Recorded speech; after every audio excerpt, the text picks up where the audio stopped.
Welcome to the 8th session of our video. हमने question practice के session start किए थे। हम सबसे पहले माइक्रोबायोलॉजी को कवर कर रहे हैं एंड ऑलमोस्ट हमारा माइक्रोबायोलॉजी खत्म हो गया है। ये बेसिकली हमारा 8th सेशन होगा। पहले के वीडियो के लिंक्स मैं आपको डिस्क्रिप्शन बॉक्स में प्रोवाइड कर दूंगी, so you can go and watch them out because ये इन सभी एग्जाम्स को टारगेट कर रहे हैं, IIT JAM, GAT B, GATE Excel, CVT, PG and TIFA के लिए। So it will be really helpful for you. So go and watch them out. चलते हैं हम हमारे आज के फर्स्ट क्वेश्चन के ऊपर। Assalamu alaikum, hello everyone and welcome to IQ Star Education. हमने टॉक्सिन्स को खत्म कर लिया था। वायरसेस के हमारे आधे क्वेश्चंस हो गए थे और इस वीडियो में हम वायरसेस को कंप्लीट करेंगे। तो चलते हैं, हम स्टार्ट करते हैं हमारे वायरसेस के आज के टॉपिक के ऊपर। So this is our first question. Okay, so our first question is talking about false statement. हमें find करना है। Retroviruses convert the RNA genome into DNA that is longer than the RNA genome. That is correct. Retrovirus जो है हमारे अपने RNA genome को पहले DNA में convert करता है, जो कि longer रहता है RNA genome से। Double-stranded RNA viruses carry an RNA-dependent RNA polymerase known as replicase. It is also correct. तो हमारा फॉल्स स्टेटमेंट नहीं हो सकता। P, Q हमारा कैंसिल हो जाएगा। Replication of DNA of pox virus occurs in the nucleus. C, ये option हमारा रॉन्ग होगा बिकॉज न्यूक्लियस में यहाँ पे नहीं हो रहा, यहाँ पे साइटोप्लाज्म में रेप्लिकेशन होता है। And retrovirus genome contains GAG, POL and envelope genes. So this is also correct. तो हमारा correct option C हो जाएगा because R is the wrong statement. Let's move to our question number 22. पहले आप लोग ट्राई कीजिए।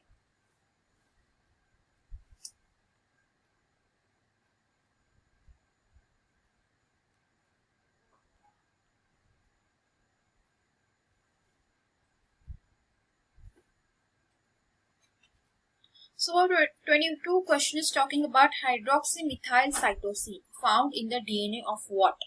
तो hydroxymethyl cytosine is a modified cytosine. ये एक तरह का modified cytosine होता है and it is found in phage T4. ये बैक्टीरियोफाज T4 के DNA में मिलता है and what is the function of this is that it helps protect the phage DNA from degradation. ये degradation से prevent करने में help करता है, जो बैक्टीरिया का restriction enzyme है उससे protect करता है। So ये हो गया हाइड्रोक्सीमिथाइल साइटोसिन के बारे में। बढ़ते हैं हम हमारे नेक्स्ट क्वेश्चन पे, which is question number 23. पहले आप लोग ट्राई कीजिए।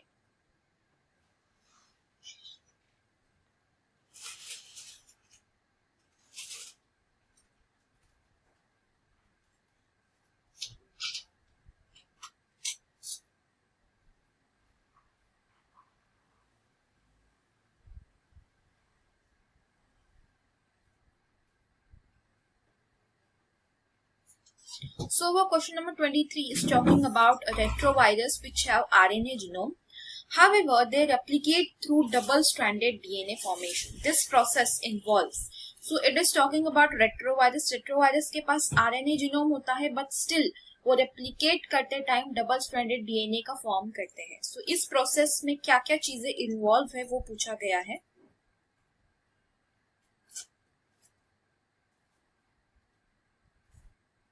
रेट्रोवायरस जो है that is HIV is a example of retrovirus. उसमें होता है single stranded RNA, but replication के टाइम पे उन्हें ये सिंगल स्ट्रैंडेड RNA को डबल स्ट्रैंडेड DNA में पहले इंटरमीडिएट बनाना पड़ता है टू रेप्लिकेट, क्योंकि उनके पास जो एंजाइम होता है इस प्रोसेस के लिए उसे बोलते हैं reverse transcriptase and this reverse transcriptase जो है this is an RNA dependent DNA polymerase, यानी RNA को यूज करके वो DNA बना रहा है। और ये जो एंजाइम है वो वायरल जीनोम के पास ही एनकोड होता है पॉल जीन नाम का यहाँ पे जीन होता है जो इस एंजाइम को कोड करता है। सो होस्ट सेल जो है उनके पास नेचुरली ये एंजाइम नहीं होता, इसीलिए they are incapable of transcribing RNA into DNA. So यहाँ पे जो हमारा 23 का आंसर होगा वो होगा option number A, a polymerase coded by the virus itself. Virus के पास ही ये पॉल जीन होता है जिससे वो रिवर्स ट्रांसक्रिप्टेज का एंजाइम बनाते हैं, and that's how RNA is converted into double stranded DNA, a polymerase coded by the virus itself. So ये हमारा option A will be the correct answer. Question number 24 पहले आप लोग ट्राई कीजिए।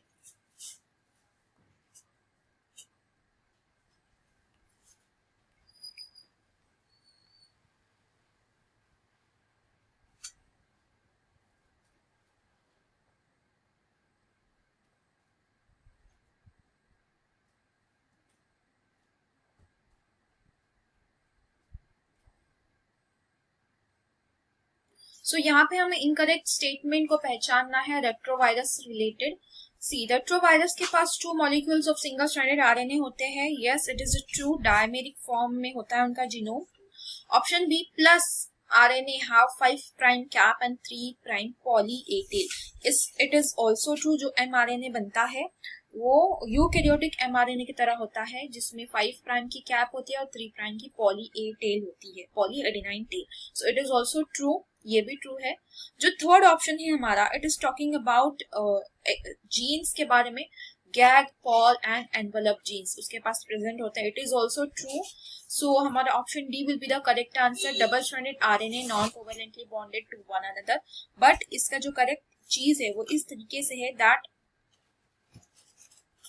जो रेट्रोवायरस होता है उनके पास होता है सिंगल स्ट्रैंडेड आरएनए। हमने अभी ऊपर के क्वेश्चन में ही देखा था, ना कि डबल स्ट्रैंडेड आरएनए। सो इस हिसाब से हमारा option D will be the correct answer. Let's move to our question number 25 which is match the following. पहले आप लोग ट्राई कीजिए।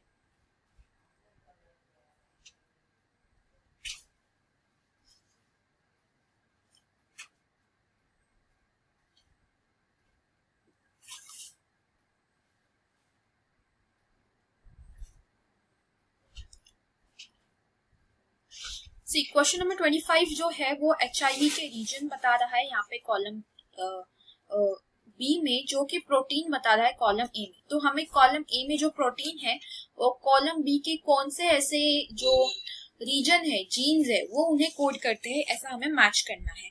और यहाँ पे हमें मिसमैच पेयर बतानी है, ना कि करेक्ट पेयर। तो यहाँ पे हमें इनकरेक्ट पेयर बतानी है, ठीक है। तो पहले हम देखते हैं, कैप्सिड जो है वो गैग प्रोटीन से, गैग रीजन से एनकोड होती है। This is the correct one, तो ये हमारा करेक्ट होगा। प्रोटीएज जो है वो बनता है रिवर्स REV से, but it is wrong. REV reverse transcriptase का रीजन है, ना कि प्रोटीएज का। प्रोटीएज का पॉल रीजन है। एनवेलप ग्लाइकोप्रोटीन ये तो करेक्ट ही है, envelope region, envelope gene. So basically हमारे जो बी एंड सी हो गए वो करेक्ट ऑप्शन हो गए, बिकॉज ये दोनों क्या हुए हैं, मिसमैच किए गए हैं। So our correct option will be option B and C. Question number 26।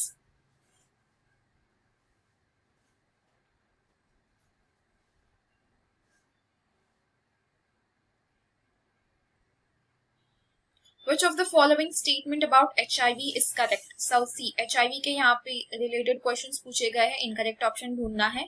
So retrovirus का ही example है HIV। So retrovirus के सभी जो characteristics है वो HIV पे लगेगी। HIV is an enveloped retrovirus, it is true। ये लेंटिवायरस के ग्रुप में आता है, लेंटिवायरस के ग्रुप में आता है। ये मेनली जो CD4 plus T helper cells होते हैं उन्हें इन्फेक्ट करता है। So option B will also be correct. HIV contains 2 copies of plus single stranded RNA genome. It is also correct। 2 identical copies होते हैं सिंगल स्ट्रैंडेड RNA के plus, तो ये भी करेक्ट हो जाएगा बच्चा हमारा ऑप्शन डी। ऑप्शन डी ही रॉन्ग है, यानी कि वो हमारा करेक्ट आंसर होगा। HIV contains only 3 genes, namely gag, pol and envelope, ये रॉन्ग है। बाकी के भी रीजन्स के जीन्स होते हैं, जैसे कि टैट हो गया, रिवर्स ट्रांसक्रिप्टेज हो गया, और भी बहुत सारे हैं, सिर्फ इतने ही नहीं है। तो इस तरीके से हमारा D option will be the correct one. Let's move to our next question. Question number 27.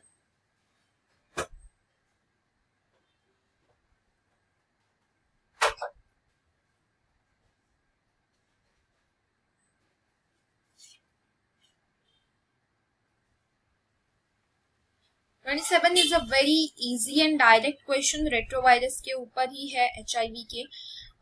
It contains, हमने अभी अभी पढ़ा, 2 copies of positive sense single stranded RNA। So इसका option D will be the correct answer. Let's move to our question number 28।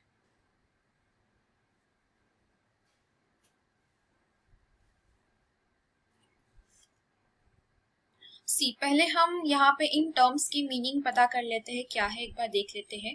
प्रोफाज means एक virus का DNA, viral DNA bacteria के अंदर जब हम इंटीग्रेट करते हैं तो उसे हम प्रोफाज बोलेंगे, जैसे कि लाम्ब्डाफाज हो गया ई कोलाई के अंदर, तो ये उसका एग्जाम्पल हो गया। Now temperate virus means what? Temperate virus means virus जो कि कैपेबल होता है लाइसोजेनी के। That means it can give rise to many infected bacteriophage, जैसे कि प्रोफाज बनाने वाले, इससे प्रोफाज भी बनते हैं। सो it is capable of lysogeny. Now provirus is a type of virus, viral DNA, जब हम इसको ह्यूमन क्रोमोसोम, ह्यूमन DNA में जब हम इंटीग्रेट करते हैं ह्यूमन क्रोमोसोम के अंदर, तो ये बन जाता है प्रोवायरस का एग्जाम्पल। जैसे कि HIV वायरस हो गया, HIV वायरस जब DNA जो है वो ह्यूमन DNA के साथ मिक्स किया जाए तो वो HIV पॉजिटिव बन जाएगा, तो इन्फेक्ट हो जाएगा। So this is an example of provirus. And coliphage is nothing but the phage which is infecting E. coli. E coli को जो इन्फेक्ट करने वाले फाज है उसे हम कोलाइफाज बोलेंगे। तो यहाँ पे क्वेश्चन पूछा गया है, animal virus becomes integrated into host chromosome, it is called as provirus. हमने अभी ये स्टडी किया जब वो ह्यूमन क्रोमोसोम के साथ इंटीग्रेट होता है। It is example is HIV virus. Now let's move to our next question.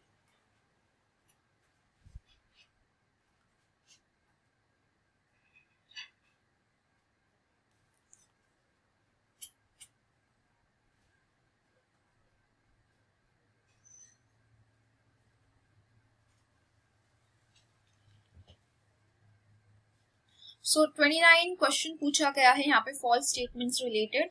Retrovirus convert their RNA genomes into DNA that is longer than the RNA genome. ये हमने ऊपर ही स्टडी किया था, it is a correct one. और ये longer इसीलिए होता है क्योंकि उसमें LTRs प्रेजेंट होते हैं दोनों भी साइड में। LTRs means long terminal repeats, sides में प्रेजेंट होते हैं, इसीलिए वो बड़ा हो जाता है ओरिजिनल RNA से। The gag region of retrovirus specifies only one polypeptide. It is a wrong statement. यही हमारा करेक्ट आंसर होगा, because it specifies many. पहले वो एनकोड करता है एक ही पॉलीपेप्टाइड, बट बाद में वो एज अ प्रीकर्सर यूज होके क्लीव किया जाता है और वो मल्टीपल यहाँ पे उसके प्रोटीन्स बनते हैं, जैसे कि कैप्सिड हो गया, मैट्रिक्स हो गया, न्यूक्लियो कैप्सिड हो गया। तो यहाँ पे ये हमारा ऑप्शन करेक्ट होगा। फिर भी हम बाकी के ऑप्शंस को एक बार पढ़ लेते हैं।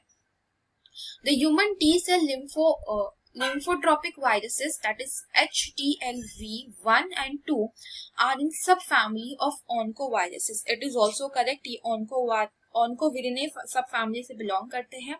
And a number of DNA viruses like SV40 carry oncogenes, but these oncogenes are not related to genes found in normal cell. It is also correct one.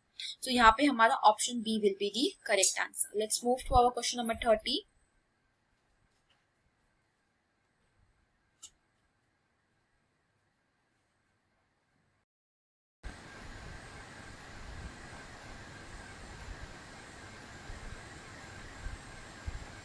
तो क्वेश्चन नंबर 30, यहाँ पे जो इनकरेक्ट स्टेटमेंट है HIV से related, which is not related to HIV, हमें वो find करना है।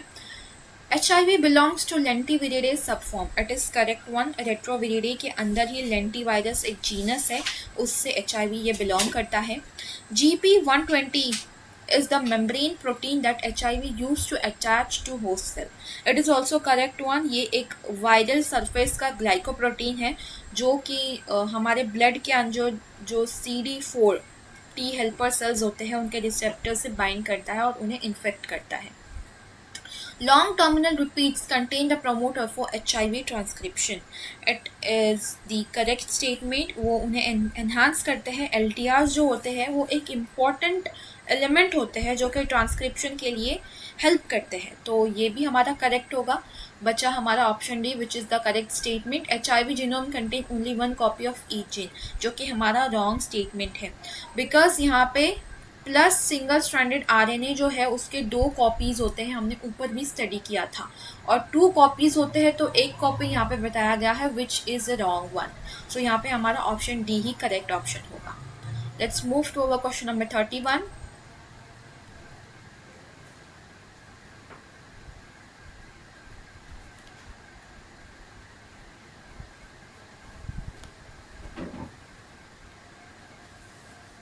क्वेश्चन नंबर 31 कुछ इस तरीके से है, the ability of a virus to produce a disease can result from a variety of mechanism, which of the following is not likely an option. So cytopathic effect in infected cell, इसके वजह से भी यहाँ पे disease cause हो सकती है। Malignant transformation of infected cells, यानी कि कैंसर सेल्स, जो इन्फेक्टेड सेल्स है वो कैंसर सेल्स में कन्वर्जन होते हैं, सो इस तरीके से भी यहाँ पे इन्फेक्शन हो सकता है। So this is also a correct option. Secretion of exotoxin that activates adenylyl cyclase, it is our correct answer because ऐसा कुछ नहीं होता वायरसेस में, कुछ एक्सोटॉक्सिन वगैरह रिलीज नहीं होते हैं। Immune response to virus induced antigens on the surface of infected cell, it is also correct one because हमने देखा था CD4 T helper cells के बारे में, तो ये उसका एग्जाम्पल बता रहा है। सो इस तरीके से हमारा 31 का सी ऑप्शन यहाँ पे करेक्ट हो जाएगा। आज का लास्ट क्वेश्चन है हमारा मैच द फॉलोइंग के बारे में है। पहले आप लोग ट्राई कीजिए, यहाँ पे रिसेप्टर्स दिए गए हैं ग्रुप 2 में, आपको मैच करना है कौन कौन से रिसेप्टर्स हैं यहाँ पे।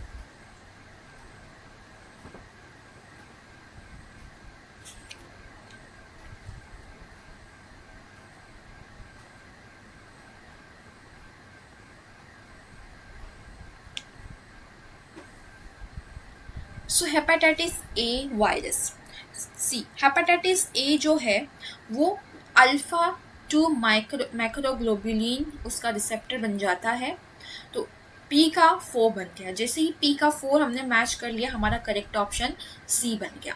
क्यू का 3 है, यानी कि HIV का CD4 प्रोटीन है। CD4 प्रोटीन जैसे ही वो CD4 T हेल्पर सेल को अटैच हो रहा था तो उसके ऊपर के CD4 प्रोटीन पे उसका वो रिसेप्टर बन जाता है। रेबीज वायरस जो है यहाँ पे 2 बता रहा है, so acetyl choline receptor. And herpes simplex virus type 1, इसका हेपारिन सल्फेट आंसर हो जाएगा। तो इस तरीके से हमारा C option will be the correct one. इस तरीके से हमने जो भी वायरसेस का टॉपिक था उसके ऊपर के सारे क्वेश्चंस, पॉसिबल क्वेश्चंस कवर कर लिए हैं फॉर ऑल दी एग्जाम्स।